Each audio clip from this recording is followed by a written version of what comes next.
Hi అండి, welcome to SNS travelling YouTube channel. ఈరోజు మనం ఎక్స్ప్లోర్ చేసే ప్లేస్ వచ్చేసి అందరికీ ఎంతో ఇష్టమైన హైదరాబాద్లో ఉన్న నెహ్రూ జూలాజికల్ పార్క్. మీరు కానీ ది లయన్ కింగ్ మూవీ చూసినట్టయితే ఆ మూవీలో దీన్ని చూసే ఉంటారు. మూవీలో దీని పేరు టిమోన్.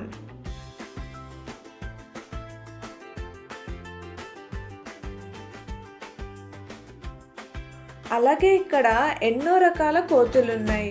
అక్కడ వాటి గురించి కూడా బోర్డులో రాసి పెట్టారు. మనం ఈ ఎన్క్లోజర్లో చూసినట్టయితే మీకు ఒక క్యాట్ కనిపిస్తుంది. దీని పేరే సర్వల్ క్యాట్. ఇది చూడడానికి కొంచెం పిల్లిలాగా, కొంచెం చిరుతపుల్లాగా కనిపిస్తుంది. ఇది మొరొక్కో సిటీ, ఆఫ్రికా కంట్రీకి చెందిన పిల్లి. దీని లైఫ్ స్పాన్ 10 నుంచి 20 సంవత్సరాలు. ఇటువంటి మరిన్ని వీడియోస్ కోసం మన ఛానల్ని సబ్స్క్రైబ్ చేసుకోండి. బెల్ ఐకాన్ని ఇప్పుడే క్లిక్ చేయండి. ఈ వీడియో మీకు నచ్చినట్టయితే ఇప్పుడే లైక్ చేసి మీ ఫ్రెండ్స్ అండ్ ఫ్యామిలీస్కి షేర్ చేయండి.